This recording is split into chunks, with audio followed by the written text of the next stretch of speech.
Dahil lang naagaw ka ng proyekto, ayan tuloy. Bistado ka na, nabubulol ka pa. Isang magandang gabi mga kababayan. Nagbabalik muli ang inyong lingkod, Sir Co-op, Congressman Saldico, ng Ako Bicol Party List mga kababayan. Abay, nang agaw di umano, ng malaking proyekto na kung saan natapos na po yan ni Tatay Digong sa panahon niya noong 2016 up to 2022 mga kababayan. Matatandaan natin na itong proyekto na ito ay nagbigay ng kaginhawaan, turismo at talagang sumigla ang ekonomiya diyan sa May Bicol mga kababayan. At nagbigay pa ito ng trabaho sa mamamayan natin diyan sa May Bicol area mga kababayan. Pero bakit mang-aangkin ka ng proyekto na hindi naman sa iyo? Ang laki-laki ng budget ninyo, mga pondo ninyo, bakit hindi na lang kayo gumawa na kung saan kayo yung author sa inyo yung proyekto at kayo ang nagplano? Bakit kayo magiging credit grabber? O eto nga mga kababayan na ipapakita ko sa inyo sa bidyong ito. Ito ay medyo luma na mga kababayan pero gusto lang natin i-refresh na may ganito palang nangyayari. Na kung saan, di umano, aangkinin mo ang proyekto ni Tatay Digong. Samantalang, wala naman kayong nagawa na malaking proyekto. Ang pinag-uusapan natin mga kababayan, ito po ay yung Bicol International Airport na kung saan ipinagmalaki ni Tatay Digong na isa yan sa pinakamagandang airport sa bansang Pilipinas at talagang proud na proud si Tatay Digong kasi nga malaking tulong yan diyan sa may lugar nila sa May Bicol. O ito namang si Saldico, paepal naman. Tinanong lang ng isang reporter, Sir, kung ano yung nagawa nila dyan sa Ako Bicol Party List, dyan sa may area nila. Ang sagot, proyekto daw niya, yung Bicol International Airport. So, sabay segue agad. Halatang halata na, yung bagang credit grabber ba, nang aagaw lang ng proyekto, may masabi lang doon sa nag-interview sa kanila. Eto na po yung video mga bayan, panoorin po natin. At nang may masmasan tayo kung bakit, mahal na mahal ng taong bayan itong si PRRD. Kasi naman, ito yung politikong tunay na may gawa, tunay na nangako, at talagang totoong may resibo, may performance. Panoorin natin yung video mga bayan at talagang nakaka-proud na nagkaroon ang Bicol ng isang napakagandang airport. Eto na po. What were the top 3 projects of Ako Bicol na nakatulong sa mga Bicolano? Well, una na isang international airport. Then, tourism. Isang project noon sa Bicol. At tapos na yung airport nila. Masabi ko, mas hindi nakakalati ang Davao. Talagang maganda. I think next to Cebu, itong Bicol International Airport sa Naga ang pinaka maganda. Kabilang sa legasiyang iiwan ng administrasyon ni Pangulong Rodrigo Duterte ang pag-unlad na dala ng Bicol International Airport. Ngunit ngayon pa lang, nagsisilbing pag-asa na ito sa ilan sa mga kababayan nating Bicolano sa Daraga, Albay.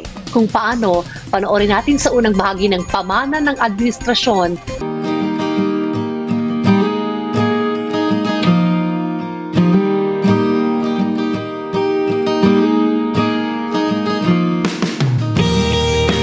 It is my pleasure to join you today on the inauguration of the Bicol International Airport. The completion of this world-class, state-of-the-art government infrastructure, the most scenic gateway in the country, promises to provide an unforgettable travel experience not only to visitors but also to many Bicolanos.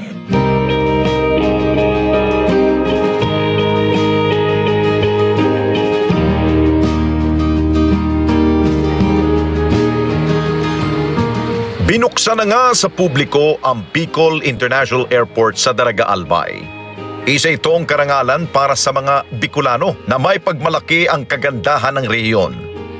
At may padama ang mainit na pagtanggap sa mga turista. Yan ang handog ng Bicol International Airport sa mundo. Pre-departure can accommodate more or less 1,500 passengers, while yung ating international pre-departure can accommodate 300 passengers. Pwede pa siya madagdagan po. And annually, we are expecting to serve more or less 3 million passengers. Ang airport, nagbukas din ng bagong oportunidad at pag-asa. Hindi lamang sa turismo at kalakalan, kundi maging sa hanap buhay. Happy kami, Daming pwedeng pagkakitaan dito, lalo na sa transport. Ang dami ng dinagdag na nag-apply na prangkesa, ng mga tricycle driver, vans, taxi. Ang priority dito, yung mga taga Bicolano. Yan ang isang patunay kung bakit minahal ng sambayanang Pilipino itong si former President Rodrigo Roa Duterte dahil sa kanyang malalaking proyekto. Ito sana ang dapat pamarisan ng ating gobyerno ngayon na kung saan budget pa lang nagkakagulo na tayo. And take note, budget pa lang po yan ha. Wala pa po silang trabahong nagagawa, wala pang proyekto. Pero itong kay Tatay Digong ngayon, nagagamit na po ng sambayan ng Pilipino diyan sa Bicol. Ha? Mukhang para yatang ambilis naman ng panahon at nakalimot itong mga politiko na ito na kung saan wala silang ginagawa kundi sirain ng sirain itong mga Duterte.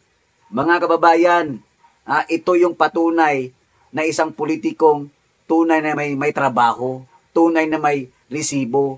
Lahat ng budget andoon ginagawang project.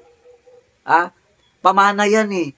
Isa yung patunay na si Tatay Digong ay nagtatrabaho. Sinusuklian niya itong pangako niya sa taong bayan na kung saan hindi niya po nakakalimutan Luzon, Visayas at Mindanao. Hanggang ngayon, ang Mindanao nakatenga pa din.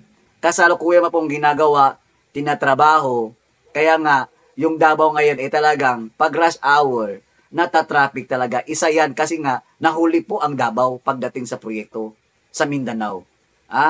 Isa yan mga kabayan na wag nating kakalimutan ang mga naibigay nating ng pamamahala ni Tatay Digong, itong mga pamana niya sa taong bayan, mga kabayan. Hanggang dito na lamang po. Maraming salamat sa ating mga kababayan, sa iyo lahat. God bless us all. Hanggang sa susunod. Paalam. Bye.